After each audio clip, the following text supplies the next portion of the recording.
കോഴിക്കോടാണ്. നേഴ്സിംഗ് ട്യൂട്ടറായിട്ട് ഞാൻ വർക്ക് ചെയ്യുകയാണിപ്പോൾ. എൻ്റെ ജീവിതത്തിൽ ഞാൻ ഏപ്രിൽ മാസം 2019 ഇവിടെ ഈ സന്നിധിയിൽ വന്നിട്ട് ആദ്യമായിട്ട് ഞാൻ ഉടമ്പടി എടുക്കുന്നത്. എനിക്ക് വസ്തു വിൽപ്പന തടസ്സം എന്നൊരു വലിയ വിഷയം എൻ്റെ ജീവിതത്തിലുണ്ടായിരുന്നു. അപ്പം ഞങ്ങൾക്ക് ഓഹരിയായി കിട്ടിയ വസ്തുവിൽ പഴയ കാലങ്ങളിൽ ആദിവാസികളുമൊക്കെയായി നിരന്തരം കുറേ ആഭിചാര കർമ്മങ്ങളൊക്കെ ചെയ്ത ഒരു ഭൂമിയായിരുന്നു ഞങ്ങൾക്ക് കിട്ടിയിരുന്നത്. അപ്പം അതിൽ ഞങ്ങൾക്ക് മുന്നോട്ട് നിന്ന് പോകാൻ ഞങ്ങൾക്ക് സാധിക്കുന്നില്ലായിരുന്നു. ഒരുപാട് പരീക്ഷണങ്ങൾ ഞങ്ങളുടെ ജീവിതത്തിലുണ്ടായി. കുഞ്ഞുങ്ങൾക്കും എനിക്കും ഒക്കെ ആയിട്ട് നിരവധി മരണപാശങ്ങളാണ് ഞങ്ങളെ ചുറ്റിയത്. ചുരുക്കത്തിൽ അത്രയേ പറയാൻ കഴിയുമോ. അതിനുമാത്രം കഠിനമായ പീഡകൾ ഞങ്ങളുടെ ശരീരത്തിലും ആത്മാവിലും മനസ്സിലും ഉണ്ടായിട്ടുണ്ട്. എല്ലാ വൈദികരും തന്നെ ഞങ്ങളോട് എത്രയും പെട്ടെന്ന് ആ വസ്തുവിൽ നിന്ന് മാറി താമസിക്കാനാണ് ഞങ്ങളോട് പറഞ്ഞത്. എല്ലാവരും തന്നെ ഞങ്ങളെ ഉപേക്ഷിച്ചതായിരുന്നു. അതായിരുന്നു സത്യം.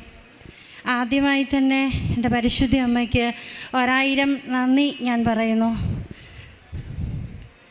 ദൈവകൽപ്പനകളെ അലംഘനീയമാക്കിയ വിശുദ്ധ പ്രമാണമേ സ്വസ്തി. സത്യം പറഞ്ഞ ഈ ഉടമ്പടി എടുത്ത അന്ന് മുതൽ ദൈവകൽപ്പനകൾ 10 എണ്ണമുണ്ട്. അത് 10 എണ്ണവും തെറ്റാതെ നമുക്ക് പാലിക്കാനുള്ള കൃപയാണ് അമ്മ നമുക്ക് തന്നുകൊണ്ടിരിക്കുന്നത്.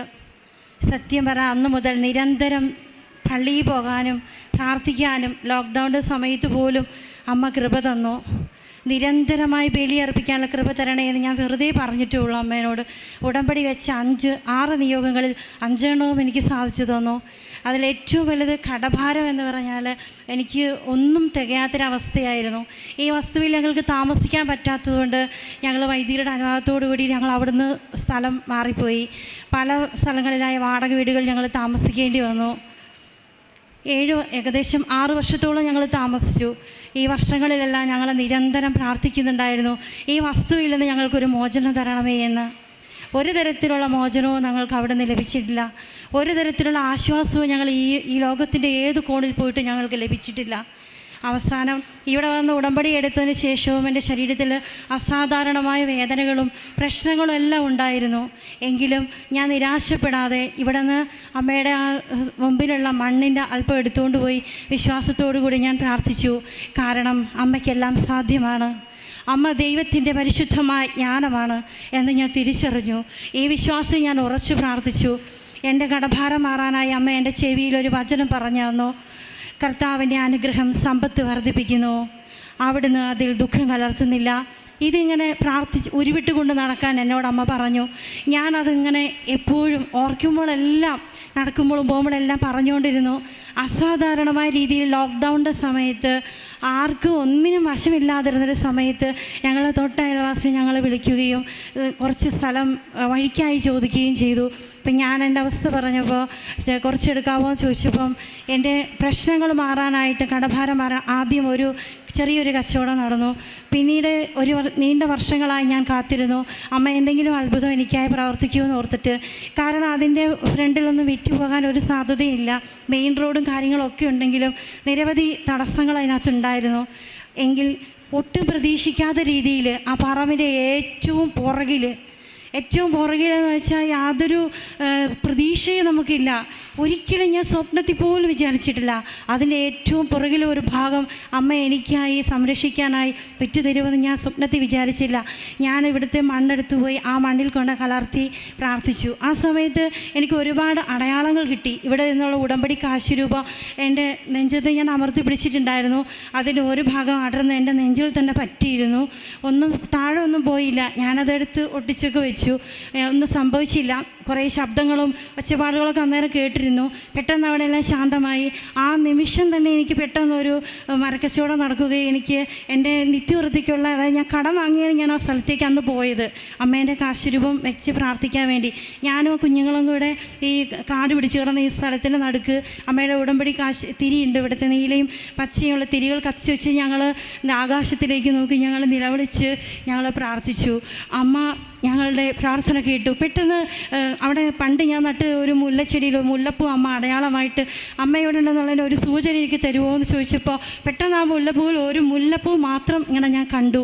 സത്യം പറഞ്ഞാൽ ഞാൻ എൻ്റെ കണ്ണുകളൊക്കെ നിറഞ്ഞുപോയി. പിന്നെ പോകുമ്പോൾ വരുമ്പോൾ യാത്രയിലും എല്ലാം അമ്മയുടെ ഈ വലിയ രൂപം ഞങ്ങളുടെ വണ്ടിയുടെ മുകളിൽ ഇങ്ങനെ വന്ന് നിൽക്കുന്നതായി എനിക്ക് എപ്പോഴും ഫീൽ ചെയ്തിരുന്നു. ഞാൻ കാണുന്നുണ്ടായിരുന്നു. എന്നിട്ട് പിന്നെ എന്നെ ഇവിടെ പറഞ്ഞ പ്രകാരം അല്ലാതെ തന്നെ നിരന്തരം ഉപവാസവും പ്രാർത്ഥനയും എടുക്കുന്ന ഒരവസ്ഥ ഞാൻ കഠിനമായി എടുക്കാൻ ഞാൻ തീരുമാനിച്ചതാണത്. നിരന്തരമായ ഉപവാസത്തിലൂടെ അമ്മയുടെ ഈ മണ്ണ് കലർത്തിയ മണ്ണ് എനിക്ക് ഇവിടെ വന്ന് എന്നും പ്രാർത്ഥിക്കാൻ പറ്റില്ല, ദൂരം ഉണ്ടല്ലോ.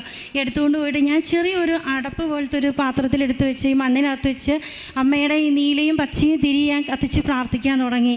പ്രത്യേകിച്ച് അത്ഭുതങ്ങളൊന്നും നടന്നില്ല. ഞാൻ എന്നാലും ഒരു ഉപേക്ഷയെ വിചാരിക്കാതെ തുടർന്നുകൊണ്ടിരുന്നു. ഒരു ദിവസം ഞാൻ ഇങ്ങനെ നിരാശയോടെ പറഞ്ഞു, അമ്മേ ഒന്നും നടക്കുന്നില്ലല്ലോ.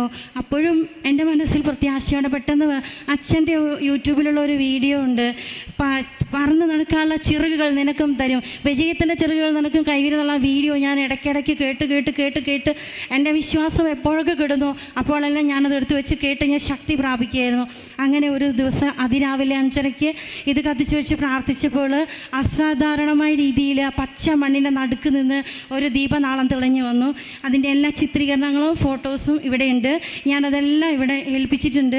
ലോക്ക്ഡൗണിൻ്റെ സമയത്ത് ഇവിടെ വന്ന് ഞാൻ വാട്സപ്പിലൂടെ ഇവിടെ വന്ന് ഞാൻ സാക്ഷ്യം പറഞ്ഞിട്ടുള്ളതാണ്. അമ്മയുടെ സന്നിധിയിൽ എനിക്ക് ഇവിടെ വന്ന് സാക്ഷ്യം പറയാനായിട്ട് എൻ്റെ അമ്മ എന്നെ അനുഗ്രഹിച്ചതിനൊരായിരം നന്ദി പറയുന്നു. ഈ ഒരു ദീപനാളം തെളിഞ്ഞത് പിന്നീട് അത് 2 എണ്ണമായി, പിന്നീട് 3 എണ്ണമായി, പിന്നീട് അത് ആളിക്കത്തി. ഞാൻ അത്ഭുതത്തോടു കൂടി നോക്കി നിന്ന് അമ്മയെ സ്തുതിച്ചുകൊണ്ട് ഇതിൻ്റെ ചിത്രങ്ങൾ ഞാൻ പകർത്തി. എന്തോ അത്ഭുതമാണെന്ന് എനിക്ക് മനസ്സിലായി. അതിൻ്റെ ഏകദേശം കത്തി തീരാറായപ്പോൾ ആ മണ്ണ് കരിഞ്ഞ് അതിൻ്റെ സെൻറ്ററിൽ നിന്നുള്ള നാളം പൊന്തിയിട്ട് ചിത്രങ്ങളിലാണ് ഞാൻ കണ്ടത്. എനിക്ക് പെട്ടെന്ന് കണ്ടപ്പോൾ മനസ്സിലായില്ല. ആ ചിത്രത്തിൻ്റെ ഉള്ളിൽ പരിശുദ്ധ അമ്മ മുട്ടുകുത്തി നിന്ന് കൈ ഉയർത്തി സ്വർഗത്തിലേക്ക് നോക്കി പ്രാർത്ഥിക്കുന്ന ഒരു രൂപം അതിൽ തെളിഞ്ഞിട്ടുണ്ട്. ഞാനിവിടെ കൊടുത്തിട്ടുണ്ട് ആ ചിത്രങ്ങളൊക്കെ. ഇപ്പോഴും എൻ്റെ ഫോണിൽ വാട്സപ്പിലുണ്ട്. എന്നേക്കുമുള്ള യുഗാന്ത്യം വരെയുള്ള തെളിവായി ഞാനത് വെച്ചിട്ടുണ്ട്. എനിക്ക് അമ്മ തന്നൊരു ശക്തമായ അടയാളമായിരുന്നു. ഞാൻ ഉറച്ചു വിശ്വസിച്ചു, എന്തോ അത്ഭുതം അമ്മ നടത്തും. അപ്പോഴും ഞാൻ ഇടയ്ക്കിടയ്ക്ക് ഇങ്ങനെ ചോദിക്കുമ്പോൾ പെട്ടെന്ന് അമ്മ പറഞ്ഞു, ജൂൺ 13 നിനക്കൊരു വിളി വരും. അപ്പോൾ ഞാൻ ജൂൺ 13 വൈകുന്നേരം 6 മണിയായിട്ടും ഒന്നും വന്നില്ല. ശക്തമായ ലോക്ക്ഡൗൺ ആയിരുന്നു. പെട്ടെന്ന് ഈ സ്ഥലം എടുക്കാൻ ഉദ്ദേശിച്ച ആൾ എന്നെ വിളിക്കുകയും ഇന്ന ദിവസം വരാനും എല്ലാം പറഞ്ഞു ഉറപ്പിക്കുകയും പെട്ടെന്ന് അസാധാരണമായ രീതിയിൽ അമ്മയുടെ ദിവസങ്ങളിലാണ് ഈ അത്ഭുതങ്ങൾ മുഴുവൻ നടന്നത്. കഠിന ദാരിദ്ര്യം ഞങ്ങളെ വിട്ടുപോയി. ഒക്ടോബർ 6 ജപമാല രാജ്ഞിയുടെ തിരുനാളിൻ്റെ അന്ന് അസാധാരണമായ രീതിയിൽ കച്ചവടം വളരെ നീതിപരമായിട്ട് നടക്കുകയും പിന്നീട് ഒക്ടോബർ 15 തന്നെ ഞങ്ങൾ പുതിയ ഭവനം ഞങ്ങൾക്ക് ലഭിക്കുകയും ചെയ്തു. പിന്നീട് ഒക്ടോബർ 30 ഞങ്ങൾ വാങ്ങിച്ചതിന് ശേഷം അതിൽ കയറി കൂടി ഞങ്ങൾ താമസിക്കാനുള്ള വലിയ കൃപ അമ്മ ഞങ്ങൾക്ക് തന്നു. ഉടമ്പടിയിൽ വെച്ച ഒരു നിയോഗമായിരുന്നു കുറച്ച് ഗോൾഡ് മറ്റൊരാളുടെ അടുത്ത് കൊടുത്തുപോയത്. അത് അവർക്കൊരു സഹായത്തിനായി കൊടുത്താൽ അവർ തരുന്നില്ലായിരുന്നു. എങ്കിലും അതിലൊരു നല്ല ശതമാനം അവർ ഞങ്ങൾക്ക് തിരിച്ചു തരികയും ചെയ്തു. എൻ്റെ മകന് കുറച്ച് പഠന വൈകല്യങ്ങളുള്ള കുട്ടിയായിരുന്നു. അവൻ SSLC പാസ്സാവണേ എന്ന് ഞാൻ ഒരു ഉടമ്പടിയുടെ വെച്ചിരുന്നു. അത് അമ്മ അവനെ പാസ്സാക്കി തന്നു. അവനിപ്പോൾ ITIക്ക് പഠിക്കുകയാണ്.